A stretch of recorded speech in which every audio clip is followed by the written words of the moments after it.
Mr O'Flynn, you came second in Manchester, but it wasn't a close second. You were way, way behind. You're not mopping up by-elections. There's nothing. None of this is a game changer. Well, I think it's very unusual for any sort of insurgent party, like maybe the Liberals used to be, to actually win a safe seat of the opposition.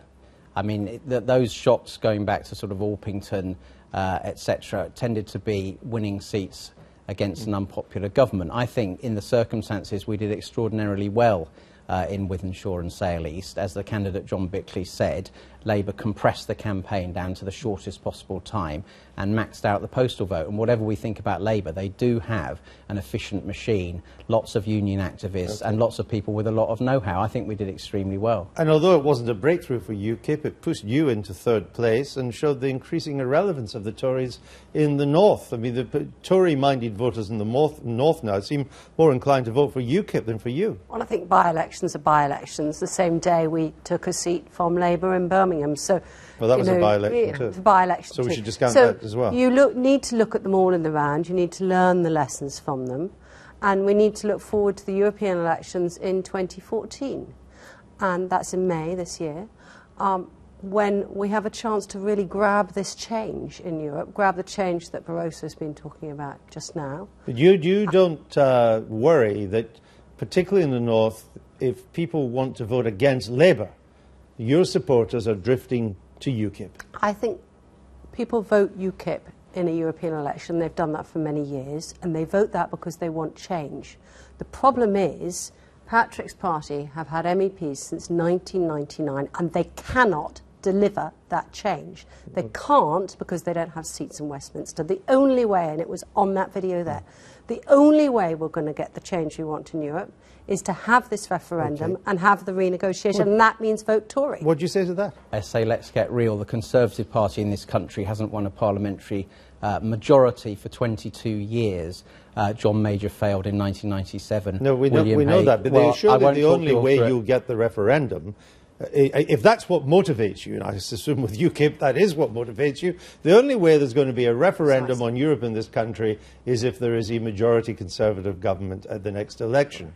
And you could well stop that from happening. Well, I don't accept that. I believe that just as we forced David Cameron into a referendum pledge he explicitly had ruled out making before through our success, and I was there in PMQs when his MPs asked him and he said a referendum would not be in the national interest because he didn't want us to leave, our electoral success forced that pledge, and I believe by winning the European elections this May we can force Ed Miliband, again against his will, to match that pledge, and then whatever formulation there is in the next Parliament in government, we will get a referendum. Right. The Labour MPs in Westminster have just had the chance, and the Labour peers have just had the chance to say we want the referendum.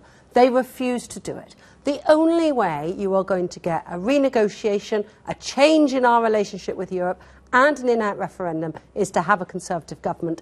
And please, UKIP, will you stop pretending that you can deliver, because you don't deliver. We already have delivered. We forced David Cameron to give a pledge for a referendum that he didn't want to make. But we will know by the next election whether you're right about Ed Miliband or not, because he'll have to tell us going into the election campaign. Right. And if you're wrong, if Mr Miliband is holding out against giving a referendum, what do you do then? Well, there are still loads of reasons for people to vote UKIP, because a referendum is one thing, but David Cameron, I've asked him this directly, firmly intends to lead the campaign to stay in. He wants to be the Edward Heath of the 21st century. We want to be out of the European Union. But the Tories are going to say, vote UKIP, get Ed Miliband. Well, they may. What do you say to that? Well, what I'll say to that is we've probably maxed out the Tory vote that we're going to get, because David Cameron has been incredibly helpful in sending them in our direction. Our potential for growth now, and what we are concentrating on in places like Wythenshawe, is those blue-collar, disenchanted former Labour voters, and more of them are coming towards us on our messages on things like immigration and law and order, I should say.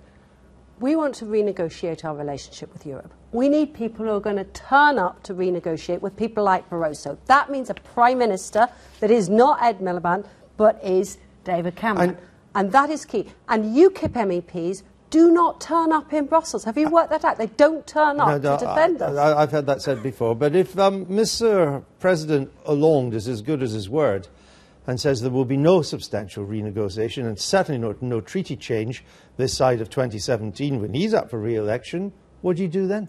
He's a French socialist prime minister. I don't expect him to agree with a British No, but he's the one that you have to negotiate with. If you can't bring anything of substance back from Europe in these negotiations, which is the way it's looking, if you cannot, what do you do? Then people will vote to leave. The Prime Minister has been very clear. This is on a knife edge. Hasn't been clear. He's been very clear that British public opinion is on a knife edge. Right. And unless we get what we want from a renegotiation, we will leave. And you would vote to leave? Let's see what we get and the deal on the table in 2017. You would vote to leave if it was the status quo? If the status quo was what we have today, then I would have to vote to leave. But I want to renegotiate. No? On a clear answer to a question? Thank you. We'll have to move on.